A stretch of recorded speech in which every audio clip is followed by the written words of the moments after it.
Kucing ini menolak jadi sultan. Kisah nyata yang bikin nangis dan tertawa. Gimana rasanya kalau kamu tiba-tiba jadi kaya raya? Bisa beli apa aja, hidup santai, nggak perlu kerja lagi. Tapi, gimana kalau ada yang justru menolak kemewahan itu? Kayak kisah kucing yang satu ini. Percaya nggak percaya? Ini kisah nyata yang bakal bikin kita semua belajar sesuatu. Halo teman-teman semua. Balik lagi di channel Glory Bali. Tempatnya cerita-cerita unik, inspiratif, dan pastinya bikin kita mikir. Hari ini, kita punya cerita yang gak masuk akal tapi nyata. Kucing yang menolak jadi sultan. Kok bisa? Yuk, kita bahas.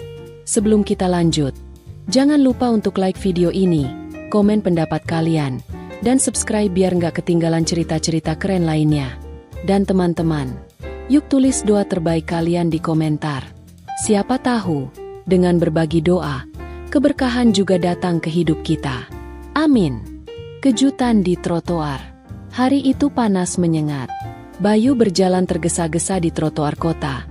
Kaosnya sudah basah oleh keringat. Ia baru saja keluar dari sebuah kantor kecil setelah menerima kabar buruk. Gagal lagi dalam wawancara kerja. Dengan langkah gontai, ia menyusuri jalan, berpikir tentang nasibnya yang seakan tak pernah berpihak. Namun, di tengah lamunannya, mata Bayu menangkap sesuatu yang tidak biasa. Sebuah kantong plastik hitam tergeletak di pinggir jalan, tampak berat dan sedikit menggembung. Apaan nih? Pikirnya. Dengan penasaran, ia menunduk, mengambilnya, dan perlahan membukanya. Matanya membelalak. Di dalamnya ada tumpukan uang. Pecahan 100.000 berjejer rapi. Hatinya berdebar kencang. Ia menoleh ke kiri dan kanan, memastikan tidak ada yang melihat. Tidak ada yang mencari kantong ini. Tidak ada yang berteriak kehilangan. Gila, ini rejeki nomplok. Batinnya, Bayu memeluk kantong itu erat-erat. Dalam benaknya, ia sudah membayangkan hidup yang berubah total. Ia bisa bayar kontrakan yang sudah 3 bulan menunggak. Bisa makan enak, beli barang impian, bahkan mungkin mulai usaha kecil-kecilan. Namun, sebelum ia melangkah lebih jauh, sesuatu menarik perhatiannya.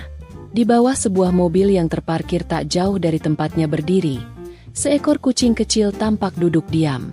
Tubuhnya kurus kering, bulunya kotor dan kusam. Mata kucing itu menatap kosong, seakan tak peduli dengan dunia di sekitarnya. Bayu menelan ludah. Ia tahu perasaan lapar. Ia tahu perasaan tidak memiliki apa-apa. Dan sekarang, di saat ia baru saja merasa mendapatkan keberuntungan besar, ia dihadapkan pada makhluk kecil yang bahkan lebih malang darinya.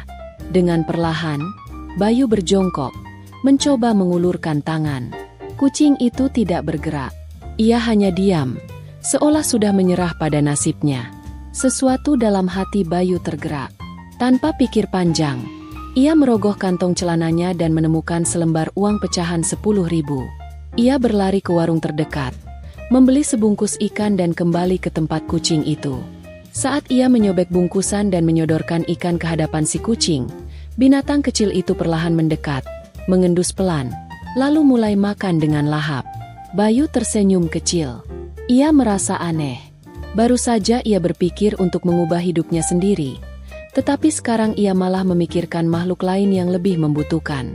Mulai sekarang, lo jadi kucing gue. Kita bakal hidup enak, katanya sambil mengusap kepala si kucing. Ia pun mengangkat kucing itu dan membawanya pulang. Tanpa ia sadari, keputusan kecil itu akan mengubah banyak hal dalam hidupnya. Dari jalanan ke istana, Bayu membawa kucing kecil itu ke rumah kontrakannya yang sederhana. Kucing itu tampak diam. Tidak banyak bereaksi, hanya melihat sekeliling dengan tatapan datar. Gue kasih nama Sultan. Lo bakal hidup kayak raja mulai sekarang, kata Bayu dengan percaya diri. Keesokan harinya, Bayu memutuskan untuk benar-benar membuat kehidupan Sultan berubah.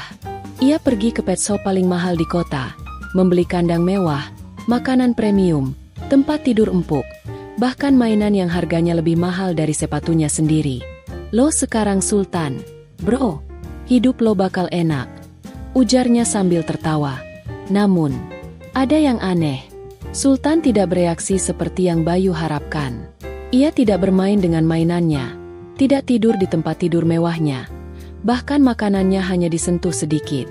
Sultan lebih sering duduk diam di jendela, menatap keluar dengan tatapan kosong. Ada apa sih, bro? Lo nggak suka hidup enak? Bayu mulai bingung. Ia sudah melakukan semuanya untuk membuat kucing ini bahagia. Tapi kenapa tetap saja terlihat muram? Bayu mencoba berbagai cara untuk menghibur Sultan. Ia bahkan mengajaknya menonton film action, berharap kucing itu akan terhibur. Tapi Sultan hanya menguap. Lalu Bayu mencoba menari-nari konyol sambil memegang makanan kucing. Sultan malah pergi ke pojokan dan duduk membelakangi Bayu. Hari demi hari berlalu. Bukannya semakin bahagia, Sultan malah semakin sering duduk di depan jendela, mengamati jalanan. Kadang ia mengeong pelan, seperti memanggil sesuatu yang tak terlihat. Bayu mulai sadar, ada yang salah. Kebebasan yang dirindukan. Malam itu, suara berisik membangunkan Bayu.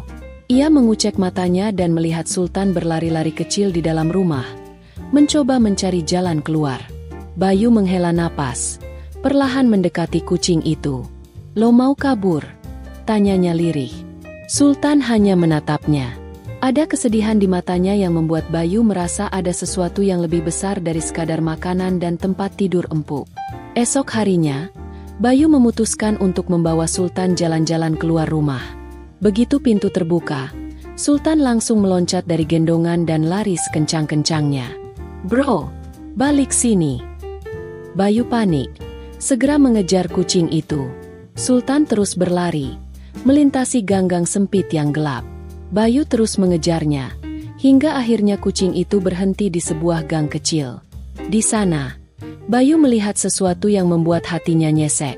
Ada beberapa kucing lain, kurus, kotor, sama seperti Sultan sebelum ia dipungut. Sultan tidak melarikan diri lagi. Ia berjalan perlahan mendekati mereka, mengeong pelan, seperti sedang berbicara dengan teman lamanya. Bayu terdiam. Kucing ini tidak butuh kemewahan. Ia hanya ingin pulang bersama mereka. Bayu menghela napas panjang. Jadi lo nggak butuh kasur empuk, makanan premium, mainan mahal. Sultan menatap Bayu sejenak, lalu menjilat-jilat kaki salah satu temannya yang lebih tua. Yah, kalau lo bahagia gini, ya udah. Dengan senyum kecil, Bayu duduk di gang itu bersama para kucing jalanan. Kali ini, ia tidak membawa Sultan kembali ke rumah. Sebaliknya, ia mulai mencari cara untuk membantu mereka. Bayu bawa kucing itu ke pet shop paling mahal di kota. Dia beli kandang mewah, makanan premium, mainan, bahkan tempat tidur empuk. Lo sekarang Sultan, bro, katanya sambil ketawa. Tapi, ada yang aneh. Kucing itu diam aja. Matanya masih kosong. Nggak main, nggak makan, bahkan nggak peduli sama tempat tidur barunya. Bayu mulai bingung. Kenapa lo gini? Lo udah kaya, harusnya bahagia dong. Seminggu berlalu. Bukannya makin senang, kucing itu makin sering duduk di jendela, ngeliatin jalanan. Kadang ngeong pelan, kayak kangen sesuatu. Bayu mulai sadar, ada yang salah. Sampai suatu malam, Bayu terbangun karena suara berisik. Kucing itu loncat-loncat, nyari jalan keluar. Lo mau kabur? Tanya Bayu kaget. Dia bingung, marah, tapi juga sedih. Besoknya, Bayu coba bawa kucing itu jalan-jalan keluar rumah. Baru aja pintu dibuka, si kucing langsung loncat dari gendongan dan lari sekencang-kencangnya. Bayu panik. Bro, balik sini. Bayu ngejar. Sampai akhirnya si kucing berhenti di sebuah gang sempit. Dan di sanalah Bayu lihat sesuatu yang bikin hatinya nyesek. Ada beberapa kucing lain, kurus, dekil, kayak kucing ini sebelum dia dipungut. Si kucing gak lari lagi. Dia jalan pelan ke arah mereka. Lalu mulai ngeong pelan. Kayak ngobrol. Kayak bilang, gue pulang. Bayu terdiam. Dia baru sadar, kucing ini gak butuh kemewahan. Dia cuma mau hidup di tempat yang dia kenal. Sama teman-temannya. Perlahan, Bayu duduk di tanah. Jadi lo nolak jadi sultan demi mereka. Si kucing menatap Bayu sebentar, lalu menjilat tangan salah satu temannya. Bayu ketawa kecil, tapi matanya berkaca-kaca. Bayu akhirnya ngerti. Bahagia itu bukan soal harta atau tempat tidur empuk. Kadang, yang kita anggap terbaik, belum tentu yang terbaik buat orang lain. Dengan berat hati, Bayu pamit. Tapi setiap beberapa minggu, dia balik ke gang itu, bawa makanan buat si kucing dan teman-temannya. Bukan untuk menyelamatkan mereka, tapi untuk menghormati pilihan mereka. Dari kejadian ini, Bayu belajar, kebahagiaan itu sederhana. Kita nggak bisa maksa orang lain buat bahagia dengan cara kita. Terkadang, yang terbaik buat kita, bukan yang terbaik buat mereka. Gimana guys? Gila banget kan kisah ini? Kucing aja bisa ngajarin kita soal kehidupan. Kalian pernah nggak ngalamin sesuatu yang ngajarin kalian arti kebahagiaan? Komen di bawah, ya. Dan jangan lupa buat like, subscribe, dan nyalain loncengnya biar nggak ketinggalan cerita-cerita gokil lainnya. Sampai jumpa di video berikutnya.